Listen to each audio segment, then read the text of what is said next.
Good morning, everybody. Man, it has been a while. I apologize for not posting any new videos. I have been extremely busy making all different types of content. I've been doing like a lot of videography work.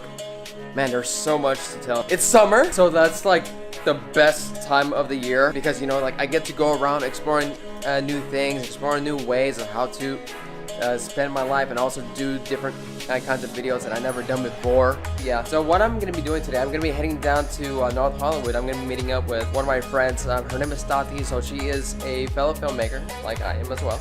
So we're gonna be going to visit one of her friends who owns a Red camera. So that's gonna be a really new, interesting experience. I mean, I've held Reds but never operated them before. So like I'll be kind of like learning how to operate a cinema camera because I already know the capabilities of what the Red camera can do. If I learn how to use that, then I could like keep that knowledge later in the future if I ever get to either own a Red or operate a Red. This is gonna be pretty fun.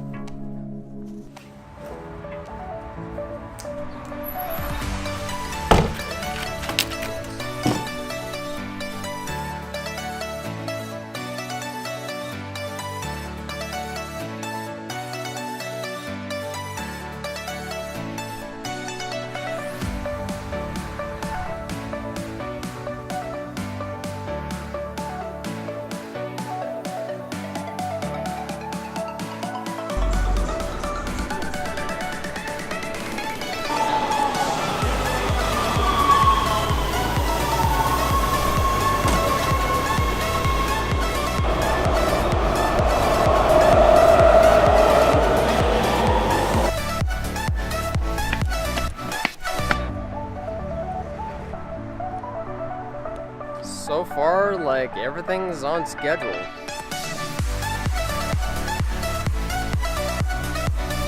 He's here. Where have you been? I've been waiting for hours. Preview, focus, playback, exposure. Wow, you can actually feel it. It kind of feels like my MacBook when it's rendering. Yeah.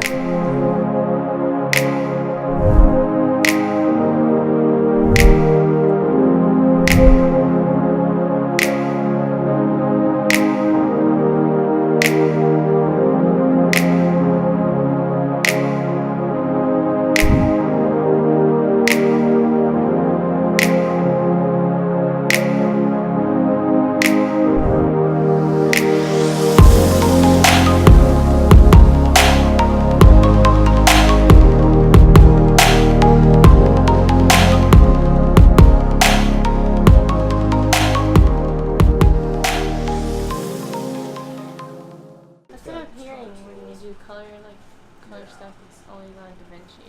So like- DaVinci's also an editor. Actually, DaVinci is an editor. You could edit Oh, with this. it's just because I always hear people doing color. Yeah, and that's because that's where the program began, was as a color program, and it's still strongest as a color program. Do you think DaVinci is better than Premiere? At color grading, yes. Not at editing. Yeah, hear that, guys? So it's free? Yeah, it's free. Yeah, it's free. So I guess with the chart, I guess So how long have you been working as a DP and working with the industry? just about 2 decades. 2 decades? Yeah. Wow, that's Yeah. a long time. It is a long time, sadly. No. So, like, first half of my career was down in San Diego as a Grip Electric. And then I had a student, my last college student film was received by some producers up here, and so they had me DPing stuff. So I'd come up to LA, I'd sleep on somebody's couch, DP a film, go back down to San Diego and more Grip Electric on industrials and stuff like that. After a few years of getting my friends annoyed at me for sleeping on the couch all the time, finally moved up here, made the move. DP'd up here for a while. I still do commercials and stuff, but for the last decade, I've moved more into editing because I can keep a job for 6 months at a time or a year, whereas So it's more consistent with editing. more consistent with editing. Yeah. So And what do you like more, DPing or editing? I would say both will drive me insane eventually. So hopping back and forth is kind of a good thing. I love DPing, but the problem is 12-hour days, 12 to 14-hour days every day, they wear on you. both of them would totally drive me bonkers on their own. Yeah. Do you have any advice for young filmmakers striving to go into the industry? Work hard, learn everything you can. YouTube is your friend. Oh my gosh, I mean, like, I'm still going to YouTube and Google for editing things, like, hey, how do I do this, or lighting tips, or whatever.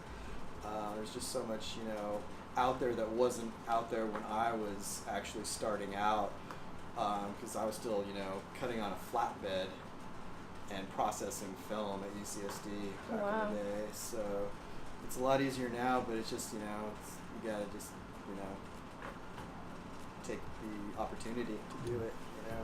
Do you think having a college education kind of help out quite a bit, or not really? Yes and no. I mean, I would say, like, actual film school, I learned pretty much everything. Well, it's kind of hard. I went to UCSD, which was very theory-based, which was kind of cool, but they didn't show you how to use camera equipment at all. Same here. But the upside of that was that nobody in my class wanted to pick up a camera, so I got to shoot everybody's film. So it was kind of a plus or minus, you know, plus minus there. Honestly, if I was to tell somebody, I would say, like, you know, learn wherever you can, whether it's YouTube videos or whatever. College education can be a good thing if you want it. But I mean, even if you don't go to college, if you just want to learn, it's out there. You know what I mean? I mean, it's just The world is out there. the world is out there. Yep. You know, nothing that I've done has ever required my college degree at all. The best thing maybe was, you know, meeting some people that were like-minded that also wanted to do film. That was probably the best and possibly only reason to go to film school. Yeah. Thank you for your input. Sure, no problem. Is there any links you want me to put down, like, so people can see your work? Click the link right Click here. the link right here for Gumshoe, and then Gumshoe and Stiletto will be released, and I'm shooting the third part very soon. So yeah. Yeah. So like that's one of your recent projects that you're currently developing at the moment, or you're Yeah, finished yeah, I've done Poster's two right of them. Yeah, that's the poster for the first one, Gumshoe, and then Stiletto's the second part, and then Clubfoot is the third part. So yeah, they'll be out there pretty soon. So yeah, with this other little series I'm doing with the lead actress in Gumshoe, we shot one of the little episodes, mini episodes on the Red, but you know, the Red is an amazing camera, but not always the right tool.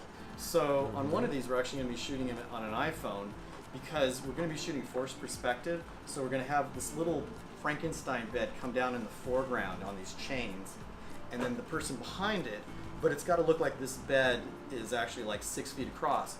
So you actually are better off with a very small sensor so that everything's in focus. Mm-hmm. And because with a tiny little sensor, there's not that much depth of field, and it keeps everything sharp. Basically. Everything sharp, right? Because with the Red, it would be very hard. I'd be shooting at f11, f16, you know, f22 to get that depth of field, and it just wouldn't work as well. So yeah, sometimes the right tool is in your pocket. Yeah, like it doesn't really matter what camera you use. It's always just the person behind it. Yeah. Just make stuff, create, see what happens. Yeah. All right. Mm-hmm. Thank you. Sure. Man, what's your name again? Matt Steinhauer. Well, that was fun. Right here. You never been to Carney's? Nope. The world famous Carney's. Would you mind elaborating? What is Carney's? You'll see right now.